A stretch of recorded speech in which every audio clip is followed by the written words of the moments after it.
Hello everyone. The TensorFlow is one of the framework which is useful to perform low-level computations as a backend combined with Keras package. So this is handling multidimensional array. That means high-dimensional calculations. You look at here. This data set is having 6 by 4 by 2 number of features. Okay, so which is having 3D data. So multidimensional array can be handled by the TensorFlow framework. So here the tensor is representing the multidimensional array.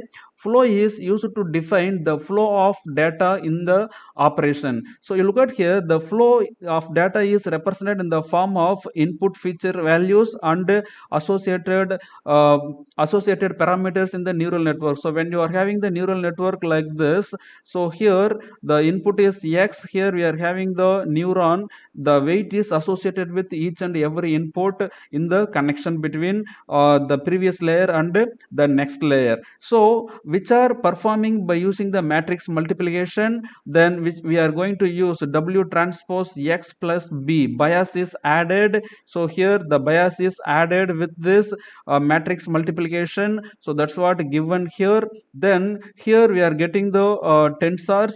Then finally we are applying, I mean passing this information into the neuron. So here this information w transpose x plus b is passing into the neuron. So here b is available bias parameter.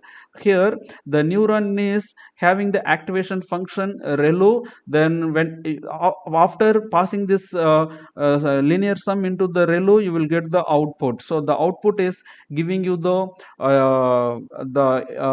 processing of the input features with the associated weights. So that is called flow, right? The data flow in the during the operations. The TensorFlow is an open source library which is developed by Google primarily for deep learning and machine learning applications.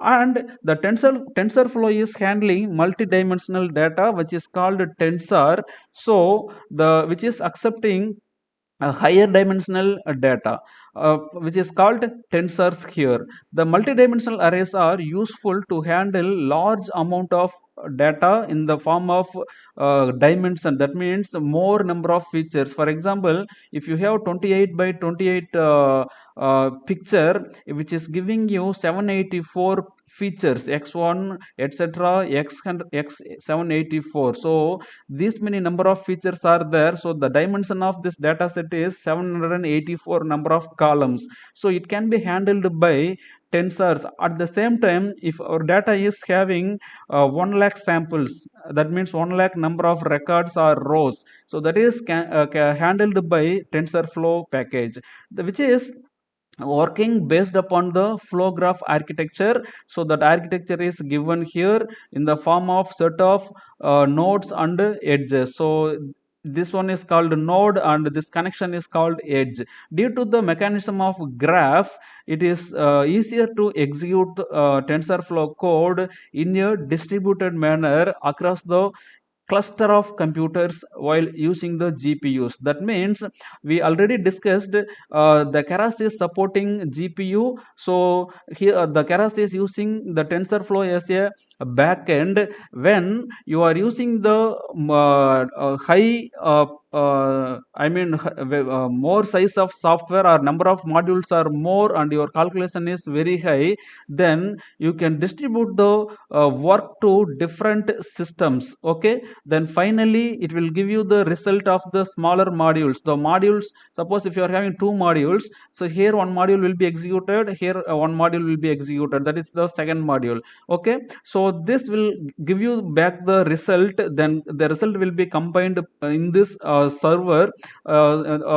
Then you can get the computational faster computations. Okay, so that's what called distributed systems by using the cluster of computers. Okay, so the TensorFlow framework is divided into three parts. One is we have to prepare the data. That means we have to collect the data with high dimensional like 6 by 4 by 2, like that we have to collect the data. Then we have to process it. Okay, if there is any quality of the image is less, we have to improve the quality of the image and make that into good quality, and creating the model, build the model which network is needed, like LeanNet or GoogleNet, right, AlexNet. So like that, which network is needed for your given problem statement, then prepare the model. That means train the model. Finally you have to estimate the model by using your given data set for your problem statement. Okay, so the three steps are to be followed for developing the neural network using the TensorFlow. Here some of the algorithm is given. Linear regressor is available in the TensorFlow in the name of estimator. Classifier is available, linear classifier, in the same package, and deep learning classifier, which is available in the name of DNN classifier inside the estimator package. Wipe and deep learning algorithms are available inside the estimator package, and which is DNN linear combined classifier, which is also available in the estimator package. This is like a regression using the tree boosting algorithms. Okay, here to install the TensorFlow framework, we can use different kind of packages, either CPU based TensorFlow or GPU based TensorFlow. Already we have discussed Keras is supporting by GPU and CPU. Okay, so to install the TensorFlow for this system, we are having different package. That package is called TensorFlow with the CPU. Okay, TensorFlow with the CPU. This is the package name. We have to use the command pip install, then TensorFlow is the package name. So we have to install that. Then we can create the name. Okay, environment name TensorFlow by using Anaconda environment. So there is the software Anaconda Navigator. Okay, so in the Anaconda Navigator, we are having so many tools. In that Anaconda Navigator, you can create the TensorFlow environment. Then you can activate that TensorFlow environment. For processing Python code, we can use one of the tool, Jupyter Notebook, which is available in the Anaconda Navigator environment. And SciPy is one of the package for scientific calculations. Then install the TensorFlow. So if you want to know the version of TensorFlow, you can go with this command. And if you want to install a GPU based Anaconda Navigator with the TensorFlow, you can use the TensorFlow -GPU environment name. You are activating that environment, installing the Jupyter. So only the difference is here TensorFlow -GPU. This is the package name for GPU based system. Okay, GPU based deep learning implementation or CPU based deep learning code execution. And here for TensorFlow, so we are creating the sample code, the data, MNIST data, we are loading into the variables. We are bringing the samples, number of samples into training samples and its label, testing samples and its corresponding label.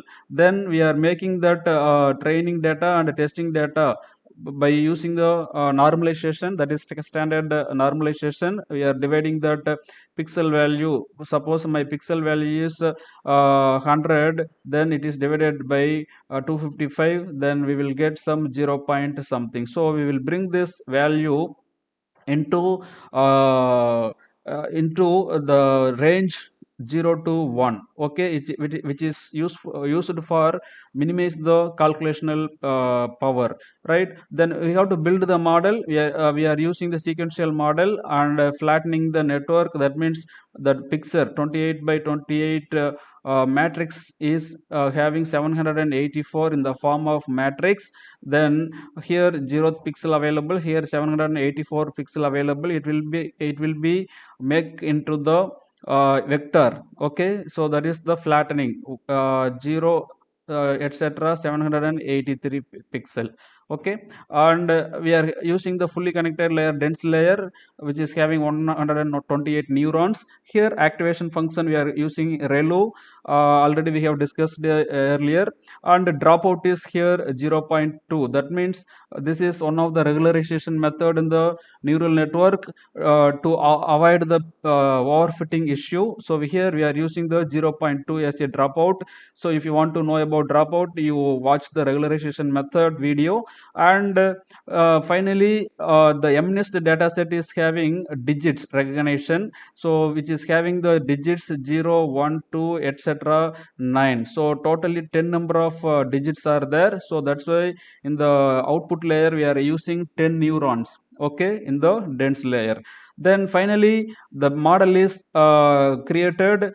Now we are going to train the model by using the fit method. So fit method is training the samples which are created here in this place, the first step. Then the created I mean predicted values are compared with the y train. So number of epochs, that means iterations here, number of epochs we have fixed with the 5.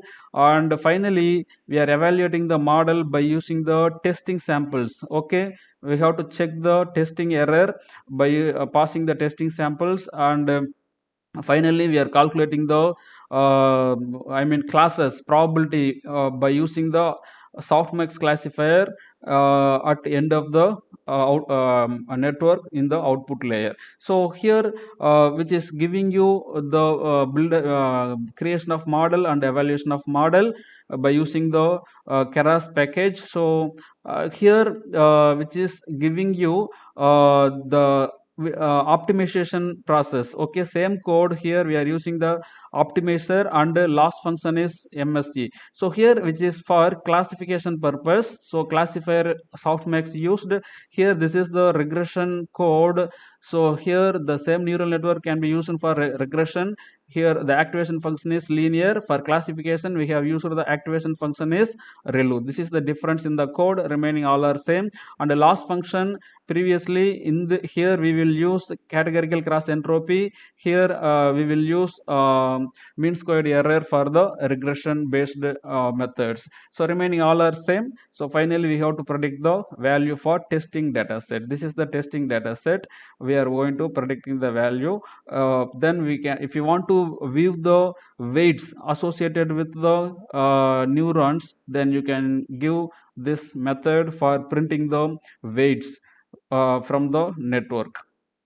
Finally, we can use the TensorFlow for different applications: video recognition or audio recognition, image recognition, time series data, video detection, that means object detection, and text-based applications. So we can use the deep learning for different kind of applications using the keras and TensorFlow combination. And there is one more package available, that is Theano. If for the backend, if you are not using TensorFlow, we can go for Theano. So simple difference during during the training process, when you are applying the coding, there is a simple difference between the Theano package and TensorFlow package. So Theano uses channels first format, which is using the channels last format. For example, the color depth axis is located at the end of the list of dimensions in the Google TensorFlow. That means you look at that TensorFlow using color depth in the last. That's what channels last format. But Theana is using channels first. Okay, you look at that. Here we are using the channels first. This is for Theano. Okay, so number of batches 32. Here channel 1 and size of the image is 64 by 64 pixels. So this is for color image, 32 or a batch size. And RGB 3 channels are channel format. Okay, channel first format, and this is size of the image. So like this we can use the Theano and TensorFlow. Most of the calculations are same, only the representation of the coding is different between the TensorFlow and Theano. Thanks for watching.